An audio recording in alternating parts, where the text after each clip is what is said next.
సోదరుడు షేక్ నియాజ్ అహ్మద్ వైఎస్ఆర్సీపీ రాష్ట్ర అధికార ప్రతినిధిగా నిన్నటి రోజున రిజైన్ చేసి ఈరోజు తెలుగుదేశం పార్టీలో భారీ జన సమీకరణతో దాదాపు 5,000 మందికి పైగా జన సమీకరణతో ఈరోజు తెలుగుదేశం పార్టీలో చేరడం జరిగింది. ముఖ్యంగా మా రాష్ట్ర ముఖ్యమంత్రి నారా చంద్రబాబు నాయుడు గారు, అలాగే మా యువ నాయకుడు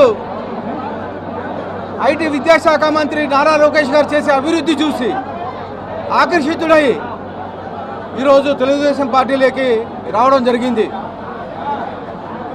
గత 20 రోజుల నుంచి మేము రాష్ట్ర ముఖ్యమంత్రి నారా చంద్రబాబు నాయుడు గారు అనంతపురంలో అయితే ఏమి, అలాగే రాష్ట్రంలో అయితే ఏమి అనేక విధాలుగా ముస్లిం మైనార్టీలను కానీ అలాగే అభివృద్ధి కానీ బ్రహ్మాండంగా చేస్తున్నారన్న మేము పార్టీలోకి చేరుతామని చెప్పేసి 20 రోజుల కిందట నా దగ్గరకు వచ్చి కలిస్తే ఆ రోజు వైఎస్ఆర్సీపీ పార్టీకి రాజీనామా చేసేస్తే చేర్చుకుంటామని చెప్పడం జరిగింది.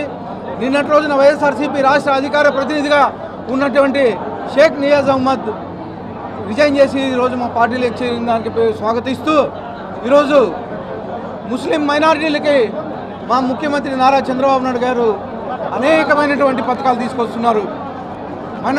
మైనారిటీ కమిషన్ ఏర్పాటు చేసి ముస్లింలకి అనేక విధాలుగా లోన్లు అయితే ఏమి, అలాగే ఇమాములకైతే ఏమి, మోజాములకైతే ఏమి అందరికీ గత వైఎస్ఆర్సీపీలో ఉండే పెండింగ్ బకాయిలన్నీ ఈరోజు మేము రిలీజ్ చేయడం జరిగింది. ముఖ్యంగా మసీదులు మరమ్మతులు కానీ మసీదుల్లో మౌలిక వసతులు కానీ ఈరోజు బ్రహ్మాండంగా మా ముఖ్యమంత్రి వర్యులు చేయడం జరిగింది. ముఖ్యంగా అనంతపూర్లో దాదాపు 1 కోటి రూపాయలతో జామియా మసీద్ దగ్గర కాంపౌండ్ వాళ్ళు నిర్మించడం జరిగింది. కాంపౌండ్ వాళ్ళు నిర్మించడమే కాకుండా అక్కడ మౌలిక వసతులు అయితే ఏమి, అలాగే షాపింగ్ కాంప్లెక్స్లు అయితే ఏమి, అలాగే అక్కడ స్ట్రీట్ లైట్లు అయితే ఏమి, ఇవన్నీ ఈ సంవత్సరం కాలంలోనే అనంతపూర్లో అభివృద్ధి చేశామని చెప్పేసి తెలియజేయడం జరుగుతూ ఉంది. ఇవే కాకుండా ముస్లిం మైనార్టీలు నన్ను అనంతపురం అర్బన్ నియోజకవర్గంలో నిలబడిన తర్వాత హక్కును చేర్చుకొని 23,000 ఓట్లు పైగా గెలిపించినందుకు ముస్లిం మైనార్టీలకి ప్రత్యేకంగా నేను ఈరోజు ధన్యవాదాలు తెలుపుకుంటున్నాను. ఇవే కాకుండా ఈరోజు అనంతపూర్లో అనేకమైనటువంటి అభివృద్ధి కార్యక్రమాలు చేస్తున్నాం.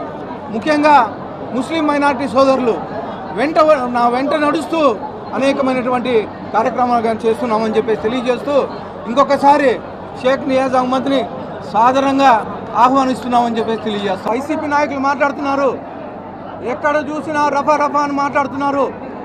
మొన్న జగన్మోహన్ రెడ్డి బర్త్డేకి ఎక్కడ చూసినా పొట్టెళ్ళు కోసి రక్త తర్పణం చేసి ఒక భయంకరమైన వాతావరణం సృష్టిస్తున్నారు. కానీ మా నాయకుడు చంద్రబాబు నాయుడు గారు ఎక్కడ చూసినా జెండాని రెపరెపలాడించండి, అభివృద్ధిని రెపరెపలాడించండి అని చెప్పేసి మాకు గైడ్ చేయడం జరుగుతుంది. మేము ఎంతసేపు ఉన్నా అభివృద్ధి వైపే ముందుకెళ్తామని చెప్పేసి తెలియజేస్తా ఉన్నాం. వచ్చే లోకల్ బాడీ ఎన్నికల్లో అభివృద్ధి ధ్యేయంగా మేము పనిచేస్తాం.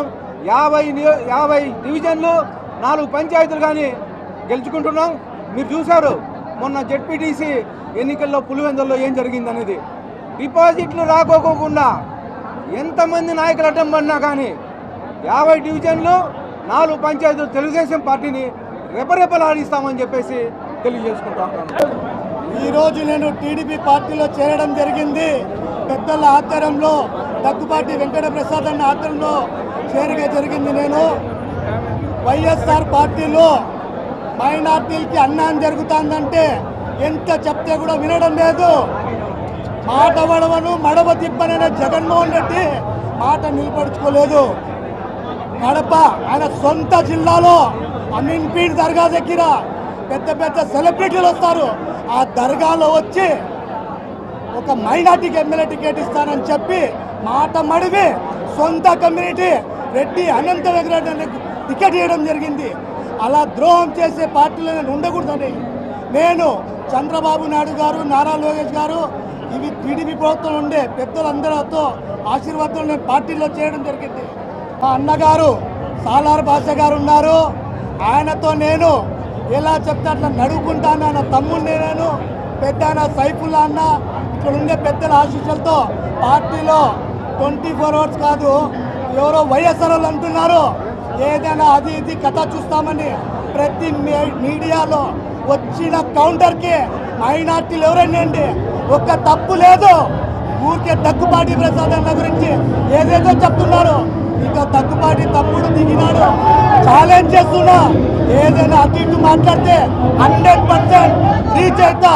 నంబర్ 1 ఎమ్మెల్యే మైనార్టీలకి కానీ అని ప్రతి కమ్యూనిటీకి మంచిగా ఆలోచించే వ్యక్తి అనంత వెంకటరమణకి. రాజకీయం భవిష్యత్తు ఏజ్ ఎంత ఉందో మన అన్న వచ్చి 45-50 ఏళ్ళు ఉంటాయి అన్నకి. అలాంటి వెంకటరామరెడ్డి అన్నకి రాజకీయం ఏజ్ ఉండేంత వరకు అలాంటి సీనియర్ నాయకుడికి తొక్కి పెట్టి గెలిచిన మేధావి అన్న. ఆయనతో నేను నడవాలనుకున్నాను. జై టీడీపీ.